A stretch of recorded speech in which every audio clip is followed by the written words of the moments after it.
Labas rytas, net nebejoju, kad laukite manęs. Todėl, kad šiandien gaminsim ypatingą patiekalą. Spaudos pristatyme minėjau visiems, kad pagaminsiu ypatingų būdų balandėlius. Ir pavadinau šį patiekalą greitieji balandėliai. Iš esmės tai nėra balandėliai, tačiau mes naudojame visas tas pačias daržovės, mėsą, ryžius, viskas, ką naudojame paprastiems balandėliams gaminti. Tačiau trukmę sumažiname tikrai perpus. Naudosime kopūstą, sviestą, kiaušinius, svogūną, truputėlį česnako, ryžius, kiaulienos faršą, džiūvėsėlius ir be abejo druską ir pipirus. O prieš pradėdami pirmiausia užsikaiskime vandenį. Kadangi vanduo jau verda, dedame kopūstą į vandenį ir palaikome jį 3-4 minutės, tada lapai labai lengvai atsiskirs nuo kopūsto. Turime išmušti kiaušinį ir gerai jį išplakti. Dedame faršą, beriame jau išvirtus ryžius, svogūną, pjaustom smulkiais kubeliais. Paimsime šiek tiek česnako, dabar bersime druską.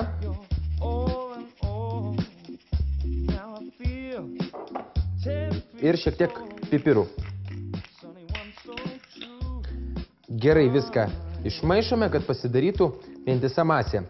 Keletą minučių pavirėme ir dabar galime nuimti kopūsto lapus. Štai matote, kaip lengvai ir paprastai nusiima kopūsto lapai, jeigu mes juos šiek tiek paverdame. Nupjauname jos storesnę dalį, kad ši vieta liktų lygiai tokio pačio storio, kaip ir bet kurioj kitoj kopūsto lapo vietoje. Ir kada tai paruošėme lapus, įdėkime juos dar 10 minučių, kad jie būtų termiškai apdoroti. Imame sviestą, ištriname dugną ir šonus, užbersime šiek tiek džiūvėsėlių. Turi atrodyti štai taip. Mums reikia iškloti lapais. Dedame mūsų mėsytę. Ir dabar galime dėti kopūsto lapą ant viršaus. Dabar kepame apytiksliai 20-30 minučių. Na, aš manau, kad mūsų balandėliai jau yra iškepę ir dabar beliko padirbėti šiek tiek grožio vardan. Taigi imame džiūvėsėlius, kiaušinį ir bėgame prie orkaitės. Galime išimti. Dabar jau drąsiai nuimame foliją.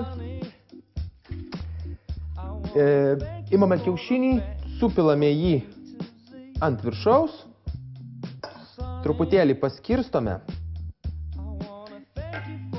Ir pilame džiūvėsėlius. Mums dar reikia čia uždėti truputėlį sviesto. Ir vėl pašauname į orkaitę. Šį kartą kepsime tol, kol sviestas gerai išsilydys ir viskas gražiai apskrus. Valio, mūsų greitieji balandėliai jau iškepė. Štai kaip puikiai atrodo.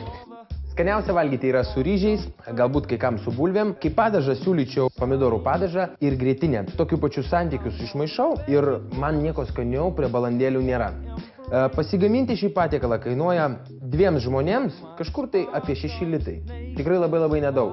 Vienam žmogui daugiau 3 litų nesigauna. Taigi tai yra labai pigu, labai sveika, labai populiaru ir tikiuosi, kad nuo šiol taps dar populiariau, nes pagaminsime greituosius balandėlius.